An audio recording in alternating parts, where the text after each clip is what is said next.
करके अपने सभी नेताओं का, और आज के बाद ये जो स्थान बना है पीडीए भवन के नाम से जाना जाएगा, जहाँ कई बार हमारे छोटे पार्टी कार्यालय में बहुत लोग नहीं आ पाते थे। इसीलिए ये बड़ी जगह बना कर जिसमें हम लोग कार्यकर्ताओं के साथ बैठक, अपने सभी विधानसभा के नेता समय समय पर अपने क्षेत्र के कार्यकर्ता जनता की सुनवाई करते रहेंगे। जहां आजमगढ़ ने 10 विधानसभाएं 2 लोकसभा जिताई हैं, नेताजी को, धर्मेंद्र को, और उन्हें बहुत कम समय के लिए मौका दिया यहाँ सेवा करने का। हम आजमगढ़ की जनता को और खासकर पूर्वांचल की जनता को भरोसा दिलाना चाहते हैं, जो विकास की गति समाजवादी सरकार में शुरू हुई थी, उस विकास के रास्ते को और आगे ले जाने का काम करेंगे।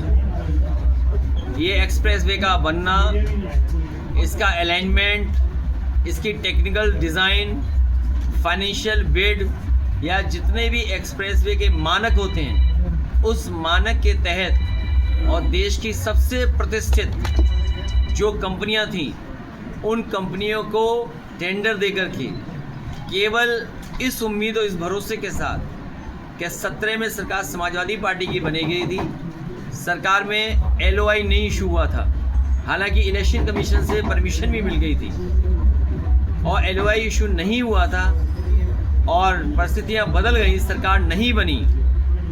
जिस क्वालिटी का समाजवादी पूर्वांचल एक्सप्रेसवे बनना था, जिस समय इसका शिलान्यास हुआ था, विधानसभा के सामने हमारे साथ जितने साथी बैठे हैं, आदरणीय बलराम यादव जी, आदरणीय माधव प्रसाद पांडे जी, आदरणीय हमारे दुर्गा प्रसाद जी, रामासे विश्वकर्मा जी, पार्टी के जिलाध्यक्ष हवलदार यादव जी, संग्राम, या जितने भी साथी जिनका मैं नाम नहीं ले पा रहा हूँ, अंबिका चौधरी जी, आदरणीय अंबिका चौधरी जी, ये सब लोग शामिल थे उस विधानसभा के सामने।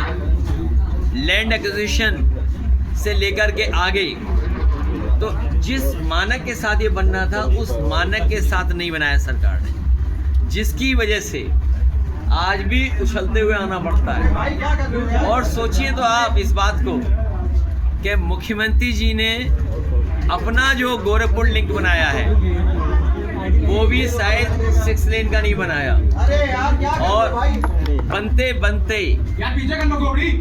बनते जो पहले बन जाना चाहिए था, शायद इतना महंगा कोई एक्सप्रेसवे नहीं बना होगा, जो उंगली दूसरों पे उठाते थे। अभी जो उद्घाटन हुआ है 90 किलोमीटर का लगभग, वो 7,000 करोड़ से ऊपर का बना है। क्या आप कल्पना कर सकते हो? और वो भी 4 लेन। हमारे मुख्यमंत्री जी को ये नहीं पता है कि 4 लेन सड़क होती है, 6 लेन एक्सप्रेसवे होता है।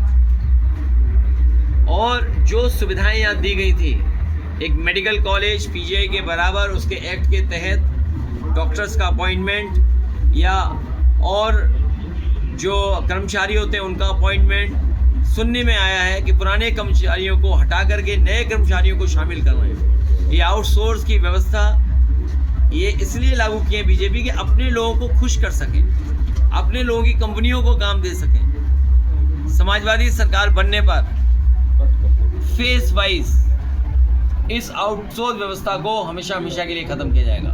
आउटसोर्स की व्यवस्था ख़त्म होने से पक्की नौकरी, सरकारी नौकरी ख़त्म होती है और आरक्षण ख़त्म होता है। ये भारतीय जनता पार्टी के लोग समय समय पर आरक्षण ख़त्म करने की बात करते हैं। इन्हें वोट का डर है, इसलिए सीधे सीधे नहीं कहते हैं। इसीलिए समाजवाद या सेकुलरिज्म के बहाने पीछे से ये साजिश रचते हैं।